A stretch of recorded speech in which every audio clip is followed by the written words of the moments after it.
Laïkino, la rubrique cinématographique de l'Union des familles laïques. Avec Alain Defremont. Bonjour, vous êtes à l'écoute de Laïkino avec Frédéric pour la chronique cinématographique de l'UFAL. Bonjour Alain. Bonjour. L'année 2026 a-t-elle bien débuté au cinéma ? Je dois dire que le premier trimestre 2026 ne fut pas exceptionnel. Mais le cinéma français s'en est pas mal tiré, avec de bons films comme L'affaire Bojarski, La maison des femmes et surtout la magistrale fresque de Xavier Giannoli, Les rayons et les ombres. L'affaire Bojarski de Jean-Paul Salomé raconte l'ascension et la chute de John Bojarski, jeune ingénieur polonais réfugié en France, qui devient dans l'après-guerre l'un des plus grands faux-monnayeurs du pays, menant pendant plus de 15 ans une double vie que son entourage ignore totalement.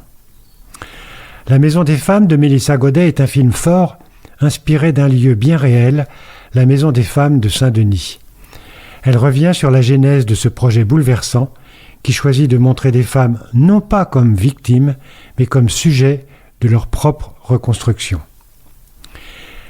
Les rayons et les ombres, magnifique fresque qui se déroule principalement à Paris, dans l'entre-deux-guerres et sous l'occupation.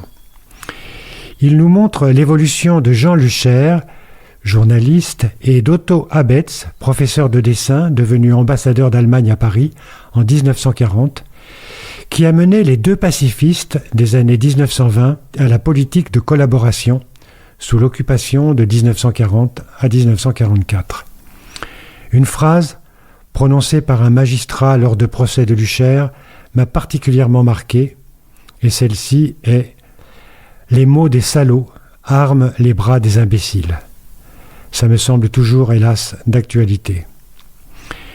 Mais le plus beau film de ce dernier trimestre est pour moi Le son des souvenirs. Cette œuvre du réalisateur sud-africain Oliver Hermanus, dont le film Vivre en 2022 m'avait bouleversé, ce film m'a une fois de plus emporté par son sujet, sa beauté, sa délicate réalisation. Le résumé serait le trahir. Il nous touche en plein cœur en nous faisant réaliser que si l'on garde depuis longtemps des souvenirs visuels de nos proches, de notre histoire, on néglige hélas trop souvent les souvenirs sonores. C'est un magnifique chef-d'œuvre. Merci Alain.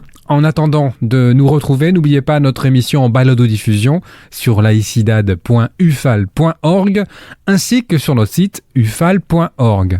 Pensez aussi que nos activités ne sont possibles que grâce à vos dons et à vos adhésions. À la semaine prochaine. C'était Laïkino, la rubrique cinématographique de l'Union des familles laïques. Retrouvez toutes nos rubriques Laïkino et l'ensemble de nos balados-diffusions sur lufal.org.